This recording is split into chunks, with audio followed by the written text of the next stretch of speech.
Today I want to talk to you about using a long line with your puppy.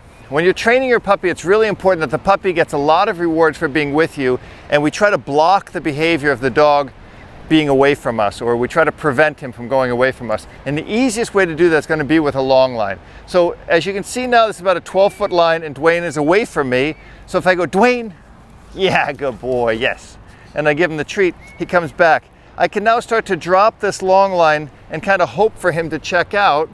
And when he does, every time I make a movement back, yes, good boy, I can bring him back. The more he starts to focus on being with me, the more I'm going to reward this, and the more that's going to prevent him from using the distance to get away from me. So here, if he goes away, yes, good boy. Good boy. I'm going to utilize the proximity of him being close to me to reward him, and him going away from me. Let's see if we can get him to just check out if I kind of ignore him.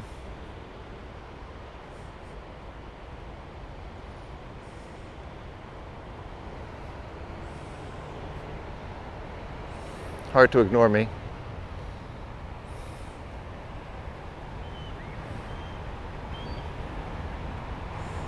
Yes.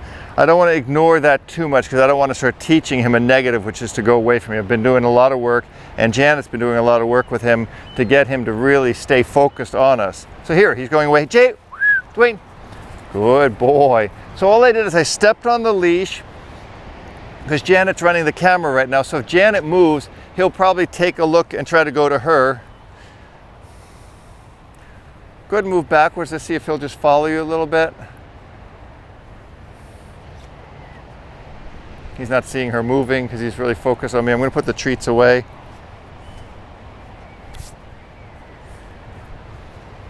So now when he checks out,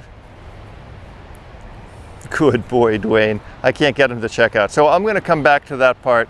And another thing I want to focus on is how do we use a long line when we're walking with the dog and stuff like that. So pretty much the one thing you'll have to kind of reckon with is the dog is going to start to mouth the line.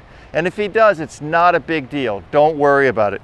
But learn that the puppy can just be around you and not have to use this line. In other words, don't keep this line tight on him.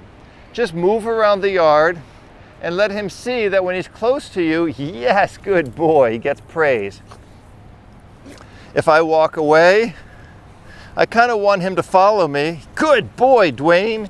That's a good boy. And this is going to eventually translate into teaching him how to walk on a leash. In the beginning of teaching a dog a leash, we teach him at a great distance, he's going to get his correction. So the corrections are going to come about there.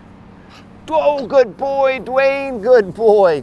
But there's no corrections up close. So people always make the mistake with leashing a dog that they start correcting the dog for going away from them, right? So they'll have the dog on a leash and they'll start yanking the dog or the puppy and start correcting the dog. And the dog is seeing the correction is really close to the person. And when the dog sees that, the dog starts to equate a negative experience of being next to the person. There's no corrections in this proximity. Even though he's chewing the leash, I never want him to think he's going to get in trouble for being close to me.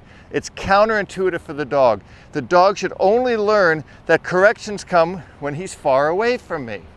Here, good boy, Dwayne, good boy. He gets a reward for coming to me. Here, he's going to get a correction.